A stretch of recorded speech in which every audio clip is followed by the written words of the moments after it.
ನವಯುಗ toll pay private limited ವಿರುದ್ಧ ಮಂಗಳೂರು ಮತ್ತು ಉಡುಪಿಯಲ್ಲಿ ಹಲವು ಪ್ರತಿಭಟನೆಗಳಾದವು. ಉಡುಪಿ ಬಂದ್ ಕೂಡ ಮಾಡಲಾಗಿತ್ತು. ಇದಕ್ಕೆ ಕೇವಲ ಸ್ಥಳೀಯರಿಗೆ ಉಚಿತ ಸಂಚಾರಕ್ಕೆ ಬಿಡುತ್ತಿಲ್ಲ ಅನ್ನೋದೇ ಕಾರಣನಾ, ಇಲ್ಲ ಇದರ ಹಿಂದೆ ಬೇರೆ ಏನಾದರೂ ಕೈವಾಡ ಇದೆಯಾ? ಈ ಬಗ್ಗೆ ಸ್ಪೆಷಲ್ ರಿಪೋರ್ಟ್ ಇಲ್ಲಿದೆ ನೋಡಿ.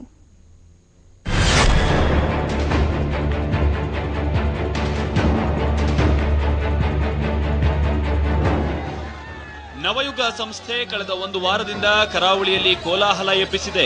ಸಂಸ್ಥೆ ನಿಯಮ ಮೀರಿ ಟೋಲ್ ಸಂಗ್ರಹಿಸ್ತಾ ಇದೆ ಅಂತ ಸ್ಥಳೀಯರು ಪ್ರತಿಭಟನೆ ನಡೆಸಿದ್ರು. ಆದ್ರೀಗ ಈ ಹೋರಾಟಕ್ಕೆ ಹೊಸ ಟ್ವಿಸ್ಟ್ ಸಿಕ್ಕಿದೆ. ನವಯುಗ ಟೋಲ್ ವಿರುದ್ಧದ ಸ್ಟ್ರೈಕ್ ಹಿಂದಿನ ಸಂಚು ಏನು? ಹೋರಾಟದ ಹಿಂದಿದೆಯ ರಾಜಕೀಯ ಪುಂಡರ ಕೈವಾಡ?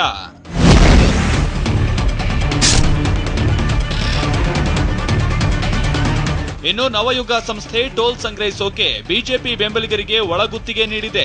ಹೀಗಾಗಿ ಗುತ್ತಿಗೆ ತಾವು ಪಡಿಬೇಕು ಅಂತ ಕಾಂಗ್ರೆಸ್ ಪಕ್ಷದವರು ಟೋಲ್ ಸಂಗ್ರಹಕ್ಕೆ ವಿರೋಧ ವ್ಯಕ್ತಪಡಿಸ್ತಾ ಇದ್ದಾರೆ ಎನ್ನಲಾಗ್ತಿದೆ. ಅಲ್ಲದೆ ಕೆಲವರು ಸಂಸ್ಥೆಯಿಂದ ಹಫ್ತಾ ವಸೂಲಿಗೂ ಮುಂದಾಗಿದ್ದಾರೆ ಅಂತ ಹೇಳಲಾಗ್ತಾ ಇದೆ. ಕೆಲ ಸಂಘಟನೆಗಳು ಹಾಗೆ ರಾಜಕೀಯ